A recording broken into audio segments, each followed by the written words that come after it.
Ini bisnis RBS, sosok yang diduga terlibat kasus timah Harvey Muiz. Mendukung Kejaksaan Agung mengungkap tuntas dugaan korupsi tambang timah yang sedang disidik sekarang ini. Dan menurut saya Kejaksaan Agung sudah on the track. Karena apa? Sudah mulai menetapkan tersangka pihak-pihak yang diduga menikmati dari hasil kejahatan ini. Misalnya kemarin tersangka Helena Lim maupun yang suaminya Sandra Dewi itu, Harvey Muiz. Dan menurut saya itu sudah on the track.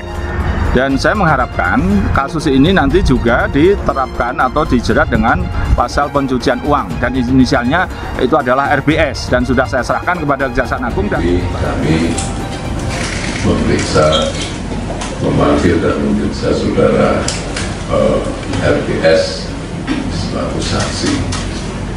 Nah, kita harapkan keterangan-keterangan itu akan membuat terang peristiwa pidana yang sedang terjadi dalam tindak pidana tata kelola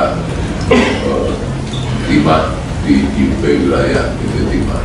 Tim penyidik Kejaksaan Agung bidang tindak pidana khusus kembali memeriksa 2 orang saksi, yaitu saudara SP dan saudara RA, bahwa berdasarkan hasil pemeriksaan kedua orang saksi ini dikaitkan dengan keterangan saksi yang lain dan alat bukti yang lain, maka tim penyidik berkesimpulan keduanya telah memenuhi alat bukti yang cukup dan selanjutnya ditingkatkan statusnya sebagai tersangka.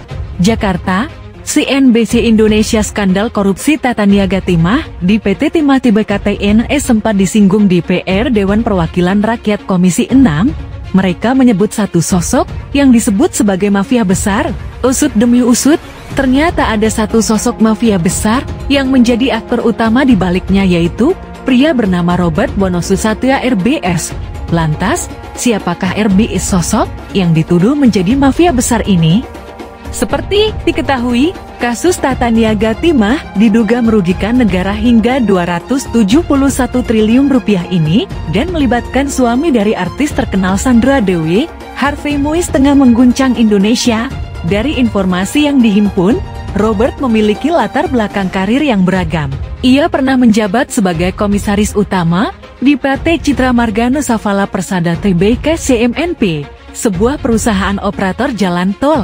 Berdasarkan catatan CNBC Indonesia, CMNP pernah memiliki utang yang masih harus dibayarkan pada pemerintah dan ikut terseret dalam skandal bantuan likuiditas Bank Indonesia BLBED. Selain itu, ia juga memiliki pengalaman sebagai komisaris utama di PT Gaswindo 3 Perkasa Tbk JTPE yang bergerak di bidang percetakan dan dokumen keamanan.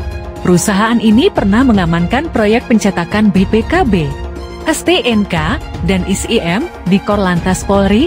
Melansir situs resmi Perseroan, Gaswindo adalah perusahaan percetakan keamanan terbaik di Indonesia yang menyediakan solusi identitas khusus untuk pemerintah seperti paspor, kartu identitas.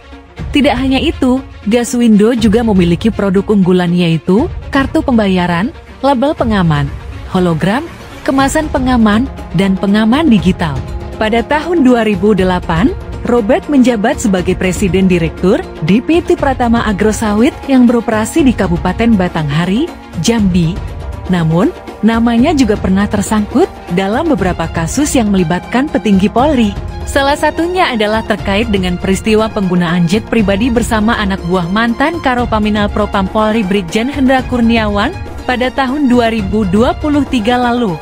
Meskipun ia membantah memiliki jet pribadi, beberapa sumber menyebutkan bahwa pesawat yang digunakan Hendra diduga merupakan kepunyaan Robert.